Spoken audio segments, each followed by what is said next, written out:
I'm Dr. Bobby Huynh, and this is a big LGBTQ story for today. Let's queer up trans rights. MAGA trans hypocrisy, as Caitlyn Jenner says she uses women's bathroom at Lago.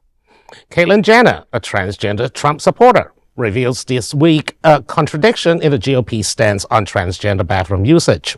Trans rights seems to be decided based on what side of the political spectrum you represent. In response to a post on Twitter speculating whether she, Elon Musk, and Donald Trump used the same bathroom at Mar-a-Lago, Jenner replies simply, "We do not." This statement comes following anti-LGBTQ Representative Nancy Mace's hateful statement against trans Representative-elect Sarah McBride's bathroom usage. On the eve of January's inauguration, there is no community that will face greater scrutiny and dramatic changes to their lives than the trans community. It is, look, I'm gonna say it's just not surprising.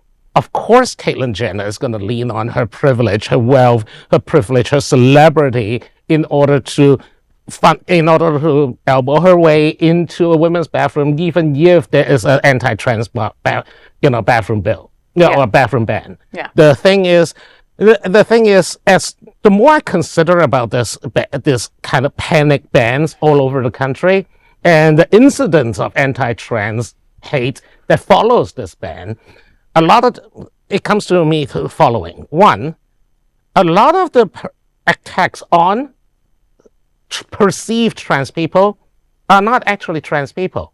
They're just masculine-looking cis women or feminine-looking cis men. And Karens just basically whip up a fuss and accuse someone of being trans when they are not trans.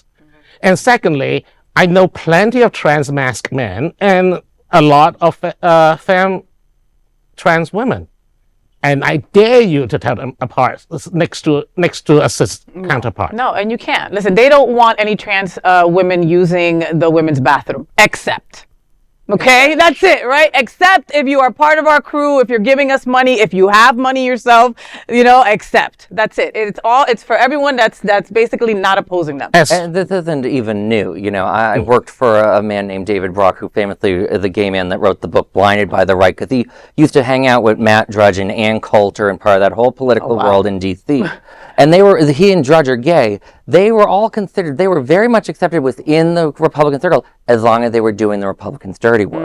Then they were treated fine. But the moment you're not with them, then they want to make sure they're discriminating. This is typical of the Republicans, discrimination for thee, but not for me. Yeah. Well, there's a ton of money, of course, and wealth, power, fame, when you're a minority who speaks out against your own minority group, because you will always be used by the conservative media to be like, hey, we're not racist, we're not anti this, we're not anything. Look, we have a gay person right here. Tell them how much you hate gay people, So that's how they do that. But also, the token thing. So I also call for any trans men who are very male presenting, why don't you guys show up at the Capitol and start going into the women's restroom? And you see how quickly some of you will maybe reconsider that idea that, trans people have to go into the restroom that's their sex assigned at birth, because they're only thinking of trans women. They're not thinking about trans men at all, which they probably would hate if that happens.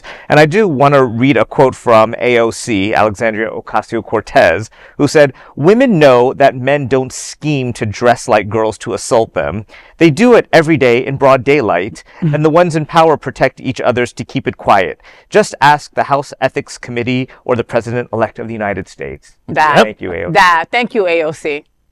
So that is a big LGBTQ story for today. There is no other queer nonprofit media platform like this in the entire world. Support our LGBTQ stories by subscribing and sharing Queer News Tonight.